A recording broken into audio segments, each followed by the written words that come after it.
Comfort, comfort my people, says your God. Speak tenderly to Jerusalem, and proclaim to her that her hard service has been completed, that her sin has been paid for, that she has received from the Lord's hand double for all her sins. A voice of one calling in the desert, prepare the way for the Lord, make straight in the wilderness a highway for our God. Every valley shall be raised up, every mountain and hill made low, the rough ground shall become level, the rugged places a plain.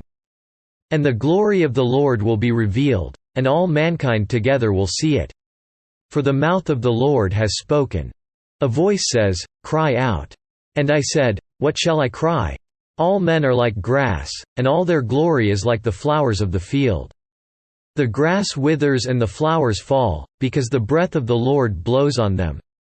Surely the people are grass. The grass withers and the flowers fall, but the word of our God stands forever. You who bring good tidings to Zion, go up on a high mountain. You who bring good tidings to Jerusalem, lift up your voice with a shout, lift it up. Do not be afraid, say to the towns of Judah, here is your God. See, the sovereign Lord comes with power, and his arm rules for him. See, his reward is with him, and his recompense accompanies him. He tends his flock like a shepherd, he gathers the lambs in his arms and carries them close to his heart, he gently leads those that have young. Who has measured the waters in the hollow of his hand, or with the breadth of his hand marked off the heavens? Who has held the dust of the earth in a basket, or weighed the mountains on the scales and the hills in a balance? Who has understood the mind of the Lord, or instructed him as his counselor? Whom did the Lord consult to enlighten him, and who taught him the right way? Who was it that taught him knowledge or showed him the path of understanding? Surely the nations are like a drop in a bucket, they are regarded as dust on the scales, he weighs the islands as though they were fine dust. Lebanon is not sufficient for altar fires, nor its animals enough for burnt offerings.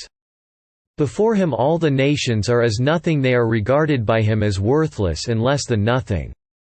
To whom, then, will you compare God?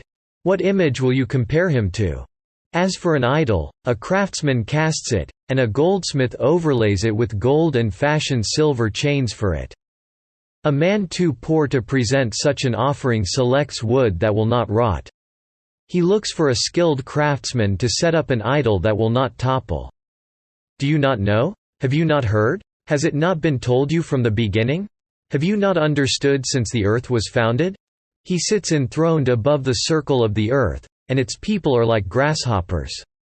He stretches out the heavens like a canopy, and spreads them out like a tent to live in. He brings princes to naught and reduces the rulers of this world to nothing. No sooner are they planted, no sooner are they sown, no sooner do they take root in the ground, than he blows on them. And they wither, and a whirlwind sweeps them away like chaff. To whom will you compare me? Or who is my equal? Says the Holy One. Lift your eyes and look to the heavens, who created all these. He who brings out the starry host one by one, and calls them each by name. Because of his great power and mighty strength, not one of them is missing.